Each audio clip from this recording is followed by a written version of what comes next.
ವರದಿ ಬಗ್ಗೆ ರಾಜ್ಯ ಸಚಿವ ಸಂಪುಟದಲ್ಲಿ ಒಪ್ಪಿಗೆ ನೀಡಿದ್ದಾರೆ. ಸಿಎಂ ಅವರು ನೋಡ್ತೇನೆ ಎಂದಿದ್ದಾರೆ. ಅವರಲ್ಲಿಯೇ ಗೊಂದಲ ಇದೆ. ಆದರೆ ಬೇರೆ ಬೇರೆ ಒತ್ತಡದಲ್ಲಿ ಕೆಲಸ ಮಾಡುತ್ತಿದ್ದಾರೆ ಸಿಎಂ ಸಿದ್ದರಾಮಯ್ಯ ಎಂದು ಮಾಜಿ ಸಿಎಂ ಸಂಸದ ಜಗದೀಶ್ ಶೆಟ್ಟರ್ ಶನಿವಾರ ಬೆಳಗಾವಿಯ ಪ್ರವಾಸಿ ಮಂದಿರದಲ್ಲಿ ಸುದ್ದಿಗಾರರೊಂದಿಗೆ ಮಾತನಾಡಿದ್ರು. ಪ್ರತಿಯೊಂದು ಮನೆಗೆ ಹೋಗಿ ಜಾತಿ ಗಣತಿ ಸರ್ವೆ ಮಾಡಬೇಕು. ಅದನ್ನ ಸರ್ಕಾರ ಮಾಡಿಯೇ ಇಲ್ಲ.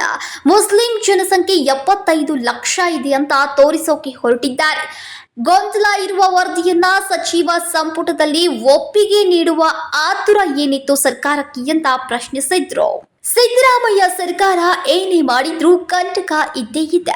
ನಮ್ಮ ಸರ್ಕಾರ ಇದ್ದಾಗ ಭ್ರಷ್ಟಾಚಾರ ಆರೋಪ ಮಾಡಿದ್ದ ಕಾಂಗ್ರೆಸ್ ಅವರ ಸರ್ಕಾರದಲ್ಲಿ ಇದೀಗ ತನಿಖೆ ಮಾಡೋಕೆ ಸ್ಟಂಟ್ ಮಾಡ್ತಾ ಇದೆ. ಗುತ್ತಿಗೆದಾರರ ಸಂಘ ಎಲ್ಲಿಯೂ ಭ್ರಷ್ಟಾಚಾರ ನಡೆದಿಲ್ಲ ಎಂದ್ರು. ಈಗ ಮತ್ತೆ SIT ತನಿಖೆ ನಡೆಸ್ತಾ ಇರುವುದು ಹಾಸ್ಯಾಸ್ಪದ ಎಂದ್ರು. ಒಂದು ಸೈಂಟಿಫಿಕ್ ಆದಂತ ಒಂದು ವರದಿ ರೆಡಿ ಮಾಡ್ರಿ, ಯಾರು ಬೇಡ ಅನ್ನೋದಿಲ್ಲ. ಆದರೆ ಕೆಲವೊಂದು ಪ್ರಿಜುಡಿಸ್ ಆಗಿ ಕೆಲವೊಂದು ಜಾತಿಗಳನ್ನ ಮತ್ತು ಧರ್ಮವನ್ನ ಅದು ಕಡಿಮೆ ತೋರಿಸೋದು, ಮತ್ತೊಬ್ಬರು ಜಾಸ್ತಿ ತೋರಿಸೋದು, ಇದೆಲ್ಲ ಒಂದು ಸಮಸ್ಯೆ ಇದೆಯಲ್ಲ. ಇದಕ್ಕೆ ಮತ್ತೆ ಅದು ಸ್ಕೂಟಿನಿ ಮಾಡ್ಬೇಕು. ಅದನ್ನ ಈಗೇನು ಸಮಿತಿ ರಿಪೋರ್ಟ್ ಇದೆಯಲ್ಲ, ಅದು ಸ್ಕೂಟಿ ಮಾಡಕ್ಕೆ ಮತ್ತೊಂದು ಸಮಿತಿ ಮಾಡ್ಬೇಕಾಗ್ತದೆ.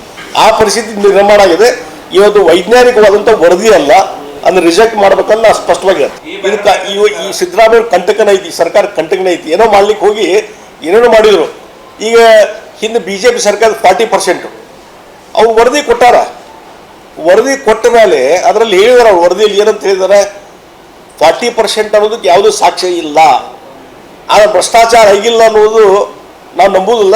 ಆಗಿರ್ಬೋದು, ಆದರೆ 40% ಅನ್ನೋದಕ್ಕೆ ಕಾಂಟ್ರಾಕ್ಟರ್ ಅಸೋಸಿಯೇಷನ್ದವರು ಯಾವುದೇ ಪ್ರೂಫ್ ಕೊಟ್ಟಿಲ್ಲ, ಏನೂ ಇಲ್ಲ ಅಂತ ಹೇಳಿದ್ರೆ ಇಷ್ಟು ಹೇಳಿದ ಮೇಲೆ ಅದು ಕ್ಲೋಸ್ ಮಾಡ್ಬೇಕಲ್ಲ. ಅದು ಮಾಡಲಾರ್ದೇ ಇವತ್ತು ಅದ್ರ ಬಗ್ಗೆ ಮತ್ತೊಂದು ಕಮಿಟಿ ಮಾಡ್ತಾರಂತಾರೆ ಇನ್ವೆಸ್ಟಿಗೇಷನ್ ಸಲುವಾಗಿ. ಅದೇ ಒಟ್ಟೆ ಟೈಮ್ ಪಾಸ್ ಮಾಡೋದು, ಟೈಮ್ ಪಾಸ್. ಅದಕ್ಕೆ ಎಷ್ಟು ರೊಕ್ಕ ಖರ್ಚಾಗ್ತದೆ ಏನು ತರ ಇದು ಅರ್ಥನೇ ಮಾಡ್ಕೋಬೋದಲ್ಲ. ಒಟ್ಟು ಸಾರ್ವಜನಿಕ ಗಮನವನ್ನು ಬೇರೆ ಕಡೆ ಸೆಳಿಬೇಕು. ಈಗ 40% ಸುಳ್ಳು ಆತಲ್ಲ. ಈಗ ಸುಳ್ಳು ಆದ್ಮೇಲೆ ಹಂಗಾರೆ ಅದು ಅವತ್ತು ಎಲ್ಲ ಅಜಿಟೇಷನ್ ಎಲ್ಲ ಮಾಡಿದ್ರಲ್ಲ, ವ್ಯರ್ಥ ಆತಲ್ಲ. ಹಾಗೆ ಬಿಜೆಪಿಯ ಜನಾಕ್ರೋಶ ಯಾತ್ರೆ ಪ್ರಾರಂಭವಾದ ಮೇಲೆ ಕಾಂಗ್ರೆಸ್ ಈಗ ಏಪ್ರಿಲ್ 17ರಂದು ಕೇಂದ್ರ ಸರ್ಕಾರದ ವಿರುದ್ಧ ಹೋರಾಟ ನಡೆಸಿದ್ದಾರೆ ಎಂದು ಲೇವಡಿಯನ್ನ ಮಾಡಿದ್ರು. ಇನ್ನು ಈ ಸಂದರ್ಭದಲ್ಲಿ ರಾಜ್ಯ ಉಪಾಧ್ಯಕ್ಷ ಅನಿಲ್ ಬೆನಕೆ, ಮಾಜಿ ಶಾಸಕ VI ಪಾಟೀಲ್ ಸೇರಿದಂತೆ ಅನೇಕರು ಉಪಸ್ಥಿತರಿದ್ದರು. Vinod Kolkar, KMM Kannada news, Belagavi.